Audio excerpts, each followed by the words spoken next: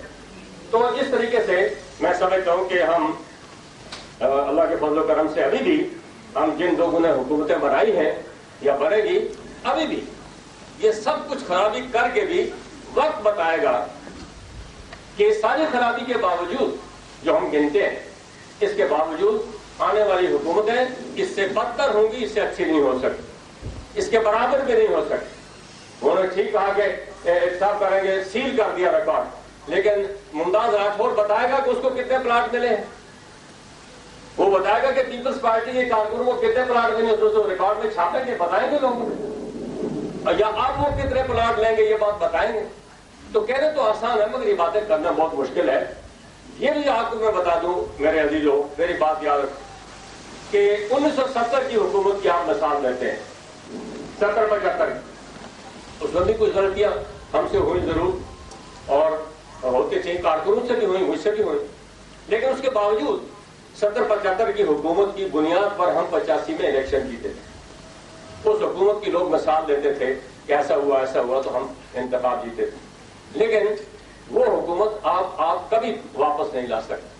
میری بات یاد رکھیں. اس خیال میں کہیں شیخ چلی کی طرح بیٹھے رہے کہ یہ وہ حکومت پھر لوٹ کر آئے گی، اس مزاج کے لوگ ملیں گے، گالیاں کھانے والا صدر آپ کو ملے گا اور پھر کارکنوں سے محبت کرے گا. یہ ابھی پیدا نہیں ہوا. کوئی اپنے بیٹے کی بات کوئی نہیں برداشت کرتا. بڑے جو تنقید کرنے والے میرے دوست ہیں، اپنے بیٹے کی بھائی کی بات کوئی برداشت کرنے کے لیے تیار نہیں ہوتا. مجھے تو جماعت کے کارکن مجھے تو جونیئر سمجھتے تھے، غازی الہی بخش جیسے لوگ. اور پھر میں نے ان کی خدمت کی، ان کی عزت کی، ان کا احترام کیا، پھر وہی میرا احترام کرنے لگے. میرا معاملہ بالکل اور ہے. میرے معاملے پر مت قیاس کریں اپنے معاملے کو. آپ جو کچھ خود کر سکتے ہیں اپنے حالات کے اندر، اس کے مطابق آپ کو سوچنا چاہیے. تو یہ باتیں میں نے اس لیے کی کہ آپ کو یہ بات زیر بحث آئی ہے، تو اس لیے مجھے یہ بات کہنا پڑی. اور باتیں بھی بہت ہے کہ میں نے الیکشن کیوں نہیں لڑا. میں نے رات کو مجلس میں اپنے دوستوں کے ساتھ باتیں کی ہے، میں نے الیکشن نہ لڑنے کے اور کیا اسباب تھے وہ بھی میں نے گزارش کی. انشاءاللہ پھر کسی وقت بیٹھ کر بات کریں گے. لیکن بہرحال وہ کوئی خدا نخواستہ کسی بدنیتی سے میں نے نہیں الیکشن چھوڑا تھا. ایک یہ بات بھی آپ کو بتا دوں کہ میں اب بھی اس بات کا خواہش مند ہوں کہ میری موجودگی میں، میری زندگی میں، اور جب میں تندرست ہوں، ایسی حالت میں میرے علاوہ 2 3 4 5 10 آدمی ہونے چاہیے جماعت کے اندر، جو صدر بھی بن سکیں، جو حکومت کی صدارت بھی کر سکیں، جو حکومت کے وزیر اعظم بھی بن سکیں. میری ہمیشہ سے یہ خواہش رہی، لیکن بدقسمتی سے میرا ساتھ کسی نے نہیں. میں آپ کو بتا رہا تھا کل نام کو کہ اعتراض سکندر پر تو کرتے ہیں، لیکن سکندر نے کئی سال اپنا گھر بار چھوڑ کر، بچوں کی تعلیم چھوڑ کر، مکان چھوڑ دیا، کوٹ لے کر رہائش ترک کرنی پڑی، اور کئی سال مسلسل میرے ساتھ گزارے. نہ پیسہ نہ کرایہ، بھوکے پیاسے میرے ساتھ گزارے. اگر ایسے 4-5 آدمی آپ اور مجھے دے دیں، ان کو انعام کو میں کہوں گا تو اس کو اپنی فیکٹری یاد آئے گی کہ بس کون بنائے گا. اب اس لیے سب چھوڑنا پڑے گا. اگر آپ مسلم کانفرنس کو اس معیار پر لے جانا چاہتے ہیں، اس بلند معیار پر، تو پھر یہ چھوڑ کر 1 2 سال 6 مہینے میرے ساتھ گزارے. پھر ان کو خود سمجھ آئے گی کہ میں جو بات کہتا ہوں اس میں حقیقت کیا ہے اور کیا نہیں. یہ کوئی نہیں کرتا. بہت دوڑ لگاتا ہے تو اپنے حلقے تک پہنچے. رات کو بھی کہہ رہے تھے کہ حلقے میں اگر حاضر ہوگا تو لوگ کہیں گے بھاگ گیا ہے. ان کو حلقہ صبح شام یاد آتا ہے. میں کہتا ہوں 40 حلقوں کی بات کرو، آزاد کشمیر کی بات کوئی نہیں کرتا. حالانکہ آزاد کشمیر سے بڑھ کر ہمیں پاکستان کی بات کرنی چاہیے، ملت اسلامیہ کی بات کرنی چاہیے. ہمیں کشمیر کی آزادی کی تحریک میں میں اس دن امریکی سینیٹر کو کہہ رہا تھا کہ کشمیر کی آزادی کی تحریک میں ایک مصیبت یہ ہے کہ بھارت یہ دیکھ رہا ہے کہ اگر کشمیر آزاد ہو گیا تو یہ پاکستان کے ساتھ مل جائے گا. پاکستان کے ساتھ مل جائے گا تو پاکستان ایک طاقتور اسلامی ملک بن جائے گا. تو میں نے کہا بھارت کو یہ بھی تو خطرہ ہے کہ یہ اسلامی ملک بن جائے. اگر پاکستان طاقتور بن جائے تو بھارت اس کو کبھی نہیں بننے دے گا. اب ہمارے اس پر وہ بڑی بحث میرے ساتھ کی اس نے. ان کا جو ایمبیسڈر تھا کہ اس نے خاصی بحث کی میرے ساتھ کہ ایسا نہیں ہوا ویسا نہیں ہوا فلاں نہیں ہوا یہ نہیں ہوا پیسے کرتے رہے.